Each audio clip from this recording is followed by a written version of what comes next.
What if the life you built, the applause, the admiration, the success, was never built for you at all? What if it was built for a version of you you never truly chose to become? You were celebrated, respected, even loved.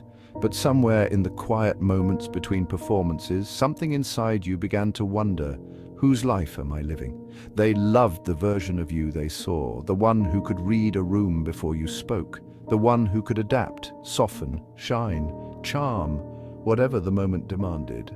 You became a master at becoming what others needed, and they rewarded you for it. Each nod of approval stitched another layer onto the mask you wore. Each compliment tightened the strings that kept you dancing, until the performance no longer felt like an act. It felt like survival. You smiled when you were tired, you agreed when you disagreed, you celebrated when you felt hollow inside, because survival had a price. Your reflection. Carl Jung warned us that persona, the mask we wear for the world, is necessary. But if we mistake it for our true self, we lose the only thing that was ever real. And so a silent betrayal begins, not of others, of yourself. Each time you said yes when you meant no. Each time you laughed when you wanted to leave. Each time you shaped yourself to fit someone else's mold, you disappeared a little more, until one day, standing in front of the mirror, you don't recognize the person looking back, and the applause that once felt like oxygen now feels like chains. The truth is simple and devastating.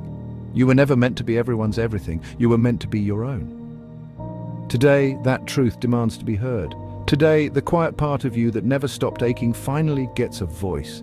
And if you have the courage to listen, you might just remember who you were before the world told you who to be.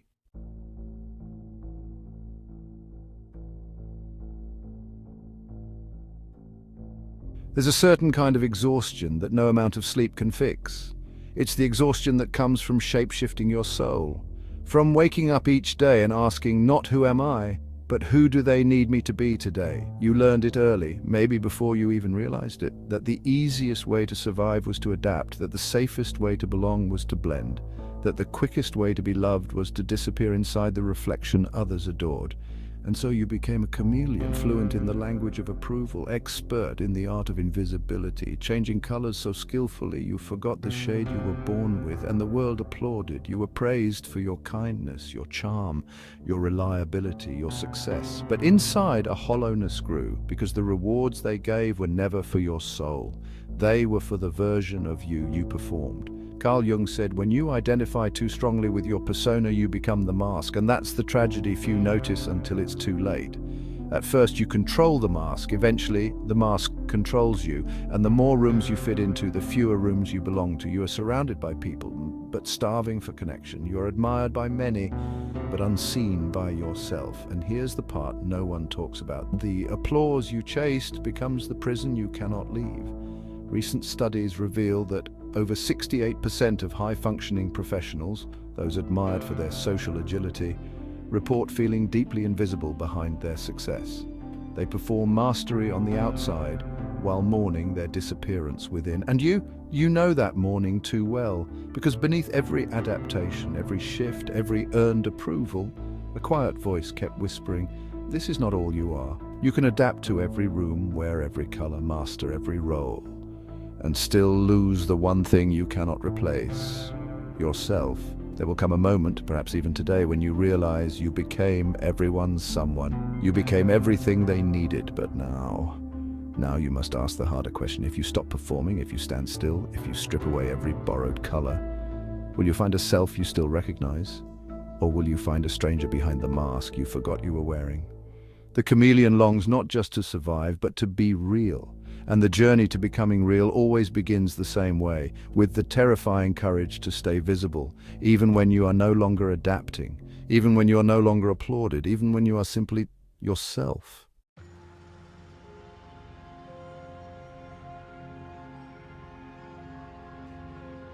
You don't notice it right away. The first time it happens, it feels like an accident. The conversation ends, the meeting closes, the celebration fades, and there's no one left watching. No one to impress, no one to mirror, no one to adapt for, just you. At first it feels unfamiliar, then it feels unbearable, because when your identity has been shaped by applause, silence isn't peace, silence is suffocation. Without the performance to maintain, without the feedback loops of approval, you are left in an empty room with a terrifying question. If no one is watching, do I still exist? Carl Jung called this the collapse of the persona, the crumbling of the facade we built to survive. And survival had rules: perform, adapt, reflect, belong. But when the persona collapses, those rules disintegrate, the armor falls away, the scripts vanish. And in their place there's a rawness you haven't felt in years, a disorienting, vertigo-inducing rawness that leaves you reaching for something, anything to hold on to. But there's nothing left to hold because the performance you thought was you wasn't. And in that moment of disintegration, you stand at a crossroads. Most people run back, they scramble to reconstruct the mask, they search for another stage, another audience, another mirror that will tell them who to be, anything to escape the unbearable weight of facing themselves unfiltered. But what if you didn't run? What if you stayed? What if you let the spotlight go dark and sat in the darkness until your eyes adjusted? Because here's the truth they never taught you. The emptiness you fear isn't the absence of you, it's the absence of the noise that once drowned you out. The loneliness you feel isn't exile, it's an invitation to meet the part of you that has lived in silence all along, the part that doesn't need applause or approval or admiration to exist. The part that was waiting for the moment the spotlight went dark, waiting for the silence, waiting for you. You think the silence is killing you, but it's not. It's saving you, because it's only in the silence that you can hear the voice that was buried beneath every performance you ever gave, the voice that says, you are not the mask, you are not the mirror, you are not the applause, you are the soul that survived them. And that soul, your real self, has been waiting patiently for you to stop performing long enough to notice it was never gone, only hidden, only waiting, only yours.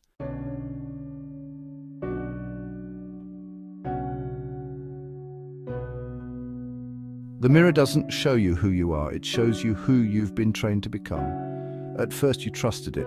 You saw the smiles reflected back at you, the nods of approval, the eyes lighting up when you said the right thing, wore the right mask, played the right part.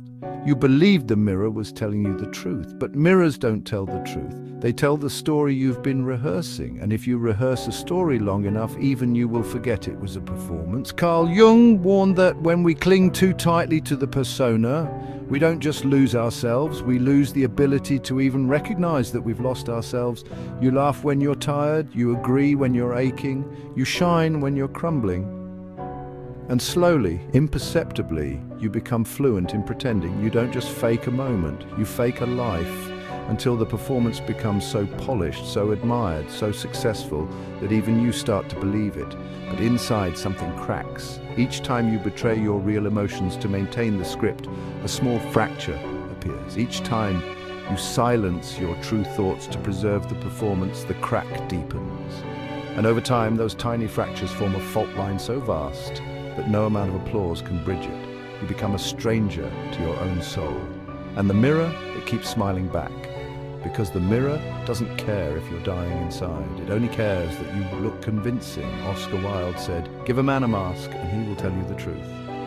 But what happens when you wear the mask so long that even you forget the truth? You are praised for your adaptability, but you feel invisible. You are admired for your success, but you feel hollow.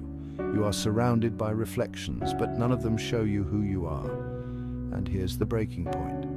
When you realize that the life you built to be loved by others has left you unloved by yourself, that is the real loneliness, not being unseen by the world, being unseen by yourself. But it's not too late, because even now, even after all the masks, all the mirrors, all the performances, your soul is still there, buried maybe, bruised certainly, but alive, waiting for you to stop rehearsing, waiting for you to stop polishing your reflection, waiting for you to dare to be seen, flawed, whole, messy, real. You don't have to be what they expect anymore. You don't have to be everything for everyone. You only have to be yourself for yourself. And when you finally choose that path, something extraordinary happens. The mirror shatters, the mask falls, and for the first time, you don't just perform a life, you live it.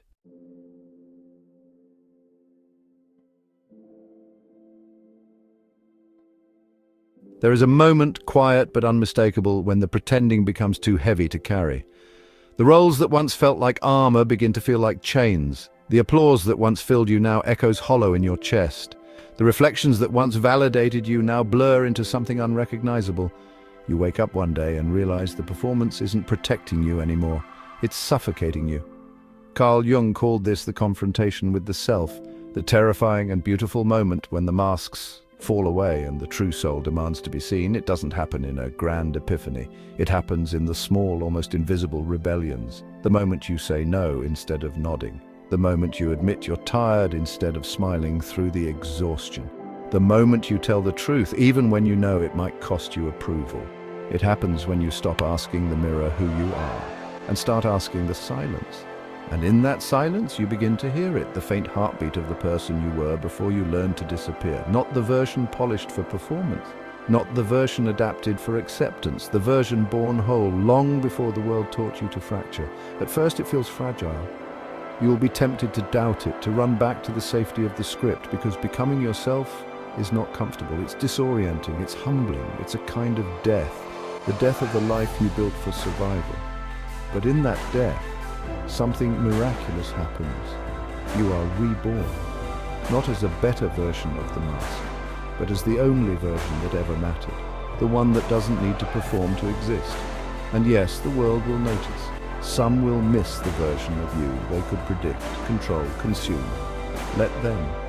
You were not born to be their mirror. You were born to be a window, transparent, real, untamed. And in living that way, you give others permission to do the same, because authenticity is contagious. Courage is contagious. Soul is contagious. Each step you take away from the performance is a step back toward your original light. The light that doesn't beg for attention, but shines because it cannot do anything else. You were never meant to be a reflection. You were always meant to be a flame. And today, that flame begins to rise. Not because you fought for it, but because you finally stopped fighting against it.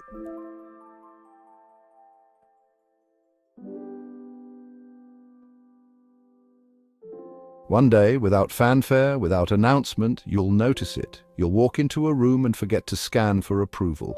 You'll speak without rehearsing the perfect version of yourself first. You'll laugh without measuring your laughter against the room. You will simply be, unapologetically, unshakably, undeniably. Carl Jung said the privilege of a lifetime is to become who you truly are, and privilege is the right word, because it is a rare thing in this world to stop living through other people's mirrors. It is a radical thing to say, I will not trade my soul for applause. It is a revolutionary thing to belong to yourself. But understand this, the world will not hand you that privilege. It will not clear a path. It will not cheer for your shedding, because the world benefits from your performance. It thrives when you adapt, comply, conform. But you were not built for compliance. You were built for truth. And every time you choose yourself, every time you risk being misunderstood, unloved, unseen by others to be fully seen by yourself, you reclaim another piece of your soul. You do not become someone new. You remember who you were before you forgot. And in that remembering, you shine. Not like a spotlight needing an audience, but like the sun. Radiating, relentless, indifferent to who notices. You are not here to impress, you are here to express. You're not here to be everything to everyone. You're here to be wholly, wildly, unmistakably yourself. And if something inside you stirred today, if a voice you thought was long dead whispered back to life, it was never lost. It was waiting for you to be quiet enough to hear it, brave enough to believe it, free enough to become it. So if you're ready, if your hands are tired from holding up mirrors, if your heart is tired from playing roles that never fit, let this be the moment you choose. Choose to live. Choose to shine. Choose to belong, not to them, but to yourself. And if you need a place to begin, know this. You already have. The moment you stopped performing, the moment you started listening, the moment you chose to stay when the spotlight went dark, that was the beginning. And from here, there is no going back. Only forward, only deeper, only home.